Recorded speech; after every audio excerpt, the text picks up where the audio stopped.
নমস্কার, আমি দিব্যেন্দু বড়ুয়া। অনেকদিন পরে আবার আপনাদের সামনে আসলাম। আসার কারণটা হচ্ছে যে আমাদের প্রাক্তন যুগ্ম সচিব অল ইন্ডিয়া চেস ফেডারেশনের এবং প্রাক্তন সচিব বেঙ্গল চেস অ্যাসোসিয়েশনের মিস্টার অতনু লাহিড়ী কিছু অভিযোগ এনেছেন। সেই পরিপ্রেক্ষিতে আপনাদের কাছে আসল সত্যটা তুলে ধরার জন্যই সামনে আসা। আপনারা জানেন যে অলিম্পিয়াড টিম এবারে বুদাপেস্টে হয়েছে এবং আমরা ভারতবর্ষে আমরা পুরুষ এবং মহিলা দুটোই চ্যাম্পিয়ন হয়েছি এবং সেখানে আমি হেড অফ দ্য ডেলিগেশন এসে গেছিলাম এবং এই পরিপ্রেক্ষিতেই ওনার বক্তব্য যে আমি ভাইস প্রেসিডেন্ট হিসাবে যেহেতু আছি অল ইন্ডিয়া চেস ফেডারেশনে, সুতরাং আমি আমার পাওয়ারকে কাজে লাগিয়ে আমি সিলেকশন কমিটিতেও আছি, তখন মেম্বার হিসেবে ছিলাম। সেই পাওয়ারটাও কাজে লাগিয়ে আমি আমার নিজেকে নিযুক্ত করেছি। আর এটা এই ক্ষেত্রে বলে রাখি, আমরা সিলেকশন কমিটিতে মাধ্যমে আমরা প্লেয়ারদের সিলেকশন করেছিলাম। প্লেয়ারদের সিলেকশন করার পরে সেটা আমরা ফেডারেশনকে পাঠিয়ে দিই, কিন্তু বাকি যে সিলেকশন যে টিম মেম্বার অর্থাৎ আরও যে ছজন কোচ গেছে এবং কে কে যাবে এবং কে নন প্লেয়িং ক্যাপ্টেন থাকবে দুটো টিমের, কে হেড অফ দ্য ডেলিগেশন হবে, এটা কিন্তু সম্পূর্ণ ফেডারেশন কর্মকর্তারা তারা ঠিক করেছে ইসি এবং জিবির সমর্থনের মাধ্যমে। সুতরাং এতে আমার কোনো রকম রোল ছিল না, আমি নিজেকে নিজে নির্বাচিত করিনি। এটা হচ্ছে এক। 2 নম্বর হচ্ছে যে বলেছে যে আমি ইন্ডিয়ান টিমের সঙ্গে যাইনি, কয়েকদিন পরে গেছি এবং আমি ইন্ডিয়ান টিমের সঙ্গে ফিরেও নি। হ্যাঁ, ঠিক কথা। আমি একসঙ্গে অ্যাকচুয়ালি আমাদের 10 তারিখে যাওয়ার কথা ছিল একসঙ্গে, কিন্তু 12ই সেপ্টেম্বর একটা অত্যন্ত ইম্পর্ট্যান্ট একটা মিটিং চলে আসে ফেডারেশনের। সেখানে কিছু ইম্পর্ট্যান্ট ম্যাটার্স ছিল ডিসকাশনের জন্য, তাই না ফেডারেশন থেকে আমাকে রিকোয়েস্ট করা হয় যাতে আমি আর অভিজিৎ আমরা মিটিংটা অ্যাটেন্ড করে সেদিনের মাঝরাতেই ফ্লাইট ধরে যেতে পারি এবং টিমের সঙ্গে 2 দিন পরে জয়েন করতে পারি। এ ব্যাপারে বলে রাখি, ফেডারেশন সাই কাছে রিকোয়েস্ট করে পারমিশনের জন্য এবং তারা সেই পারমিশনটাও পায়। তো আমরা 2 দিন পরে পৌঁছই। আমরা 3 রাউন্ড শুরু হওয়ার আগেই পৌঁছে যাই, 3rd রাউন্ড শুরু হওয়ার আগে, এবং 3rd রাউন্ড শুরু হওয়ার আগে থেকে আমার পুরো টুর্নামেন্ট অবধি আমরা ছিলাম। এবং ফেরার সময়টা আমি অনেক দিন আগের থেকে, যখন আমাদের টিকিট হয়নি, আমাকে যখন নির্বাচিত করা হলো, আমার কথা যখন সবাই মিলে বললো, তখন আমি কিন্তু বলছিলাম যে আমি একটা সত্ত্বে আমি হতে পারে আমি যখন যাচ্ছি ইউরোপে, আমার ছেলে থাকে ইউরোপে আমস্টারডামে, আমি কয়েকদিন পরে ফিরবো, ছেলের সঙ্গে কয়েকদিন সময় কাটিয়ে ফিরবো এবং সেই মতন আমি কয়েকদিন পরে ফিরেছি। অর্থাৎ এই যে দুটো টিম চ্যাম্পিয়ন হলো এবং তৎক্ষণাৎ ঠিক হলো যে প্রাইম মিনিস্টার দুটো টিমকে সম্বোধনা দেবে, তাদের সঙ্গে ইন্টারেক্ট করবে। এরকম একটা গোল্ডেন অপরচুনিটি, তো এরকম একটা গোল্ডেন অপরচুনিটি কেন আমি মিস করতে যাব? আমি আপ্রাণ চেষ্টা করেছিলাম, কিন্তু যেহেতু প্রি প্ল্যান সব কিছু হয়ে গেছিলো, তাই জন্য আমার দুর্ভাগ্য, আমি একসঙ্গে ফিরতে পারিনি। আমি ওই প্রাইম মিনিস্টারের সেই প্রোগ্রামটায় আমি থাকতে পারিনি এবং অভিযোগ এনেছে যে নাকি ফ্যামিলি ট্যুরে গেছিলাম, ফ্যামিলি ট্যুর করেছি। এটাও সম্পূর্ণ মিথ্যে।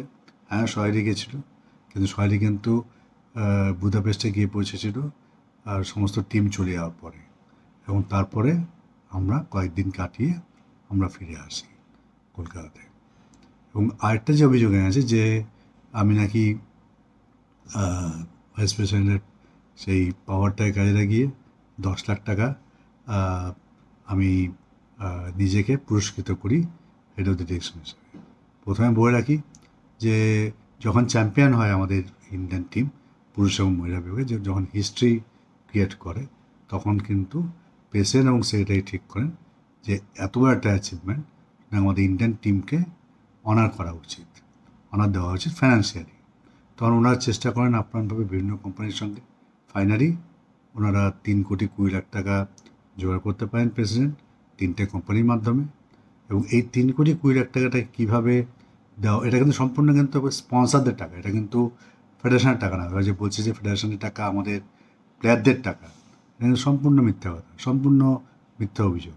এটা কিন্তু স্পন্সারদের টাকা, 3,20,00,000 টাকা। এবং এটাকে কীভাবে দেওয়া হবে, প্লেয়াররা কত পাবে, বাকি কোচেসরা কী পাবে, হেড অফ দ্য ডিরেকশন কী পাবে, এটা সম্পূর্ণ ডিসিশন নিয়েছে প্রেসিডেন্ট এবং সেক্রেটারি।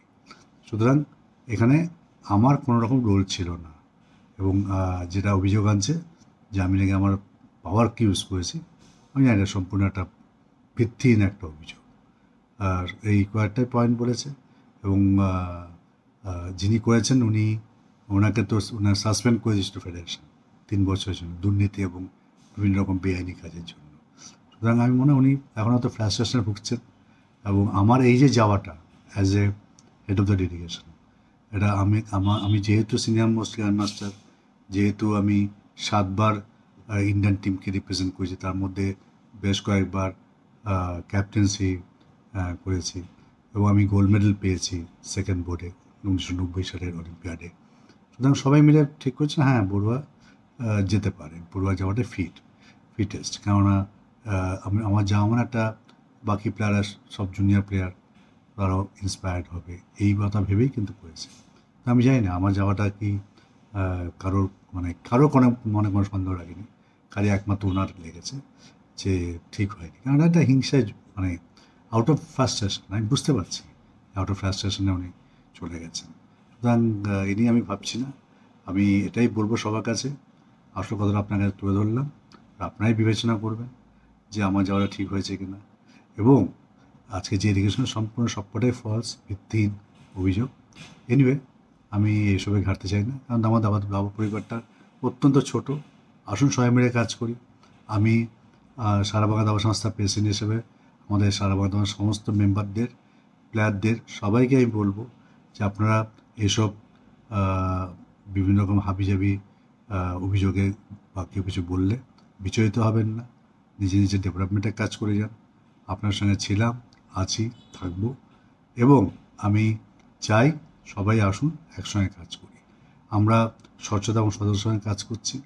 আমাদের সারা বাংলা দাবা সংস্থার মাধ্যমে আমরা বিভিন্ন জায়গায় ডেভেলপ করছি, পশ্চিমবঙ্গের প্রত্যেক জায়গায়। চেস আউটরিচ বলে একটা প্রোগ্রাম করেছি মিস্টার সঞ্জয় মিত্র, ওনার চ্যারিটেবল ট্রাস্টের মাধ্যমে উনি আমাদের সারা বাংলা দাবা সংস্থার মাধ্যমে উনি স্পন্সর করেছেন। 50টা করে দাবার বোর্ড, 10টা করে দাবার ঘড়ি দিয়েছি আমরা। কিছুদিনের মধ্যে আমরা চমক দিতে যাচ্ছি, প্রত্যেক ডিস্ট্রিক্টকে আমরা কম্পিউটার দেব, যাতে ওরা যাতে ওরা অ্যাডমিনিস্ট্রেশন কাজ করে চালাতে পারে। আসুন না, ছোটো তো পরিবার, একসঙ্গে কাজ করি সব কিছু ভুলে গিয়ে। সামনে টাটা স্টিল, ম্যাগনাস কার্লসন আসছে, আমাদের ভারতবর্ষের গর্ব গুকেশ, সে ওয়ার্ল্ড চ্যাম্পিয়নশিপ খেলতে যাচ্ছে। আমাদের পশ্চিমবঙ্গ থেকে একজন বাঙালি খেলোয়াড় বাচ্চা, সে ওয়ার্ল্ড রেকর্ড করেছে। সুতরাং একটা স্বর্ণ যুগের মধ্যে দিয়ে যাচ্ছি।